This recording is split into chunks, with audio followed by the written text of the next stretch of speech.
E ali ele caiu na besteira de esquecer tudo aquilo que Deus fez por ele. E ali ele perdeu aquela guerra, aquele desafio ele perdeu. E por que eu falo me trazer à memória aquilo que traz esperança? Irmãos, você lembra aquele exemplo que eu dei do menino, que ele foi assaltaram o carro dele, o ladrão colocou a arma na cabeça dele, a arma falhou, o ladrão tentou atirar na cabeça dele de novo, a arma falhou, o ladrão mirou no peito dele, o tiro saiu e esse moleque está vivo? Esse menino é um alemão.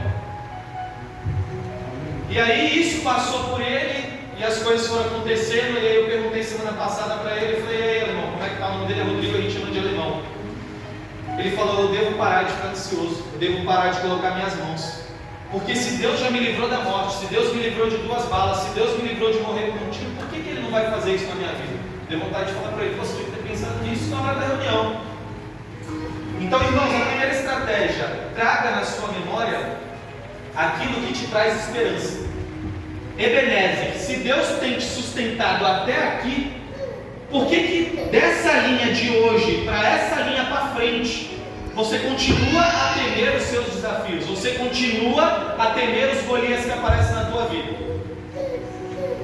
E aí, irmãos, a segunda estratégia: não tema diante do tamanho dos teus desafios. E ali Davi não temeu o tamanho daquele desafio, porque ele confiava nos processos que ele passou, ele confiava no Deus que deu vitória para ele até aqui, e ele confiava no Deus que iria dar vitória para ele, porque ele ainda fala: ainda hoje Deus entregará a sua cabeça. Então não tema aos seus desafios. Mais uma vez, Ebenezer, se até aqui o Senhor tem te sustentado, se você é uma nova criatura, se você é uma criatura que acredita em espírito e verdade, você não guerreia com as armas das suas milícias, mas sim com as armas de Deus, por que você vai temer aos gigantes da tua vida? E aí o terceiro desafio, irmãos, na hora que o pastor falou para mim, ele falou: esteja sempre preparado. Na hora que ele me falou isso aí, irmãos, tem um provérbios que eu levo para minha vida. Provérbios 21:31. Prepare os cavalos, prepare a infantaria, prepare-se para a guerra, mas a vitória é do Senhor. Aleluia! Irmãos, qual foi a arma que Deus deu para Davi em todo o seu ministério? A funda, na qual ele era especialista, na qual ele pelejou, na qual ele pegou uma única pedra e matou o gigante. Irmão, sabe para que servem os desafios na vida de cada um aqui? Para vocês mostrarem para aqueles que estão em volta qual é o Deus que você serve. Porque Davi só ganhou fama, Davi só foi exaltado após derrubar Golias. Quem era Davi até derrubar Golias? Era um simples pajem de armas, um simples tocador de harpa. E eu falo: quem é cada um aqui até derrubar o seu gigante? E eu tenho certeza que se você está sentado aqui hoje é porque mais de um você derrubou. Porque se você não tivesse convicção desse Deus que você serve, você não estava aqui, você estava aí fora. E eu falo: irmãos, por que você leu essa passagem dos 4 gigantes? A arma que Deus me deu e a arma que eu uso para tudo na minha vida, e isso eu não julgo, pode ser cada um aqui. Eu falo: irmãos, eu tenho amigos meus, mais especificamente o Kleber. E eu falo: não é ficar na dependência do homem. O Kleber, ele não toma nenhuma decisão sem falar com o profeta. Você fala: nossa, filho, você está na dependência de Deus? Não. Profeta é aquele que Deus usa para falar na terra. E aí, quando eu falo disso, me vem Josafá. Josafá foi um rei próspero, um dos poucos reis bons do reino de Israel, que ele não tomava nenhuma decisão sem falar com Eliseu. Então, irmão, se a arma que você tem é consultar o seu profeta, se você crê nessa arma, amém, não tome nenhuma decisão na sua vida sem consultar o seu profeta. Outro exemplo que eu tenho, a Carol, que é uma aluna minha hoje, na qual eu tenho a graça de Deus de ter feito o batismo dela,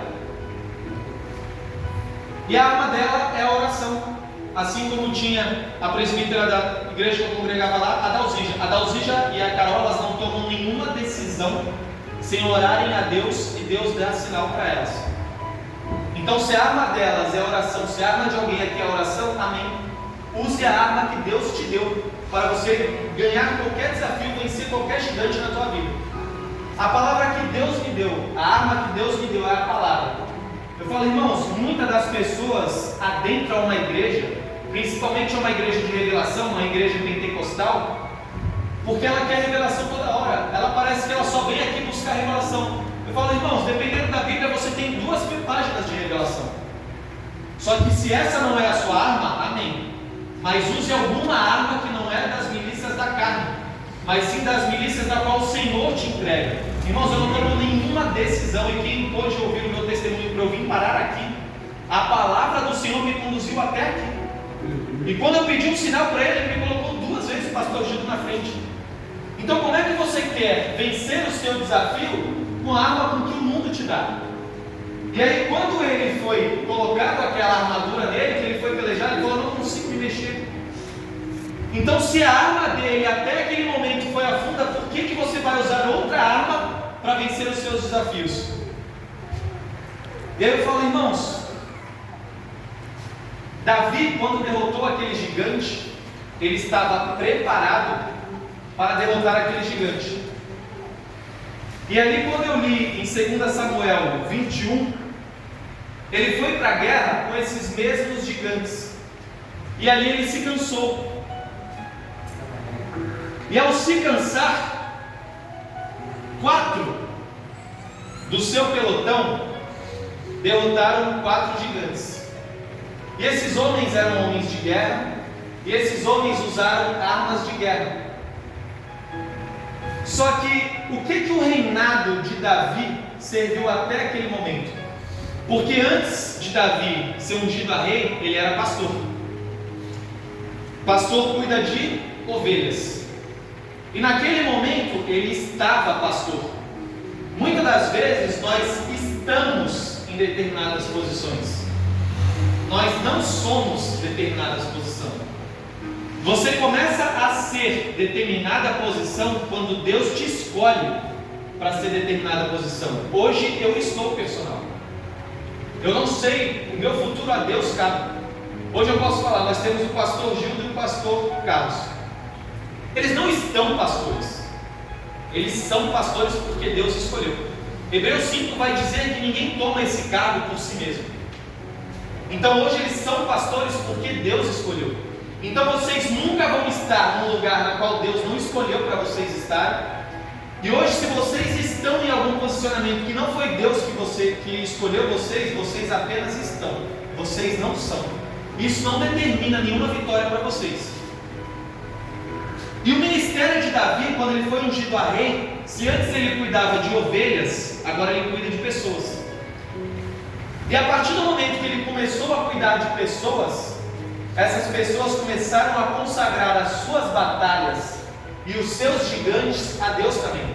Porque eles já não pelejavam nos seus nomes, mas eles pelejavam em nome do Deus de Israel. E mais importante do que você derrubar gigantes, é você ensinar aos seus, e ensinar aqueles que Deus coloca no seu ministério, a derrubar gigantes também. No último culto que eu tive aqui, o pastor perguntou quem tinha visto a forja. Eu acho que era o único que não tinha visto. E quando eu fui, sem ser esse domingo, que eu estava em Atibaia também, no domingo passado eu fui para lá, também eu fui os últimos 2 domingos, eu fui para Atibaia, na casa do Kleber. No primeiro foi para ver ele, porque ele fez um propósito com o Senhor de 2 anos. Já é o segundo propósito que ele faz com Deus, que leva 2 anos para se cumprir. E esse propósito se cumpriu, a gente foi lá na casa dele, visitar ele. Eu sou muito grato a ele, porque foi a vida dele que me levou a conhecer Cristo em espírito e verdade. E a segunda